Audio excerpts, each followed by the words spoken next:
Good morning, Year 2. So this is our final maths lesson of the week on time, and we are going to go back to 5-minute intervals. Now there are lots of numbers on my analog clock here, but I'm going to explain them for you.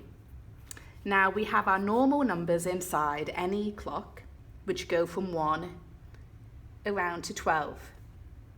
But on the outside, I've actually written other numbers for you. And it goes round in 5, so I'm counting up in 5s each time when I get to a new line, okay? That's because I've got 2 hands on my clock. I've got my short hand, the hour hand, which only points to the hours, and I've got that minute hand. Now the minute hand, whenever I'm reading a time on my clock, my minute hand is pointing here. It's not telling me, oh, it's 1 minute past the hour. No, it's actually telling me it's 5 minutes past the hour. Because these lines also mean that the time is going up in 5s. And actually some clocks have the little lines inside as well. 2, 3, 4, okay? And they show a minute. So I start at 0 minutes, 1, 2, 3, 4. When I get to my big line, it's 5 minutes past. So that's why it's useful to look at a clock and think of it a bit like a number line, okay? Instead of being a line, it's a circle. I go from 0 and I count up around. But I'm going up in 5 minutes each time.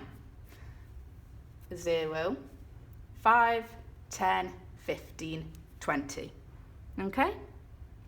Now, there's 2 words that we use to describe when it's 5 minutes to or past an hour. So we've got to and past. So for example, when would I use the word past? Well, if I said to you, it is 5 past 2. Ignore my scruffy handwriting. So I've actually drawn it on my clock. So the activity that you would usually have is somebody would give you in words the time, and they would ask you to draw it on the clock, a bit like what Miss Parker's got for you now. So 5 minutes past 2, okay? This is for the minutes and this is for the hour.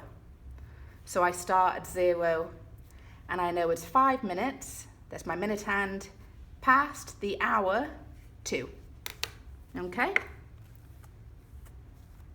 Now I could give you 20 past 1. Actually, you can't really see that, let me do it again. Trying to work with a small whiteboard for you. 20 past 1, okay? So it's 20 minutes past 1 o'clock. So what I would do is, I need to draw my 2 hands, so I know it's 1 o'clock, short hand, okay? Then I need to draw my minute hand. Now I know last lesson, we've been looking at how that hour hand moves a little bit when the minute hand moves. Now I don't want you to worry about that too much, okay? Because that's actually for year 3 and year 4. So if you want to just put your hour hand on the 1, absolutely fine. So there it is. 20 minutes past. So I start at the top of my number line or clock and I count up in 5s until I reach 20. 0, 5, 10, 15, 20. So I know I'm going to draw my long minute hand to 20 or 4 o'clock. Okay? So if it's minutes past the hour, you know you're going to start counting just the normal clockwise. Okay? Now, if it's to the hour, we're going to go anti-clockwise. We're going this way to count. That's why it might be a bit useful just to rub off these numbers. Okay. And I'm going to give you, what shall I give? 10 to 5. So 10 to 5. That's the wrong time. So that minute means I've got 10 minutes to go until or to 5 o'clock. So my hour hand is very close to 5. Okay? And it's on this side. So I start at 0 again and I count until I get to 10. Remember, in multiples of 5. 0, 5, 10. So it's going to be here, my minute hand. Okay? If I said to you, it is, let me see, 20 to 2. 20 minutes until it's 2 o'clock. So my minute hand, sorry, my hour hand is near the 2, the short hand. 20 minutes to go. So I know here, I'm going to go the other way. 0, 5, 10, 15, 20. Long minute hand is going to go here. So can you see why it's really useful to see your clock as a number line instead?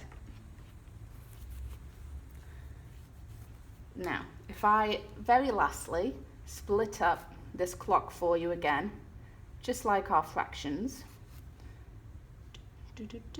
cut it in half, okay?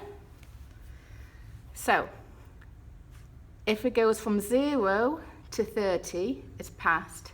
So if it's 25 minutes past the hour, it's only going to go up until here. And then if it's 2 the hour, it's going to be looking on this side of the clock. Okay? So we've got 2 the hour and past the hour. Right. Now, Miss Parker's given you a couple of activities to get on with on your PowerPoint, and it's very similar to what we've just gone through, where she's going to give you a sentence such as 5 past 2, and then you've got to draw it on your clock. So think of where your hour and minute hand is going to go. And again, it's really useful if you see your clock as a number line and then you count up in multiples of 5.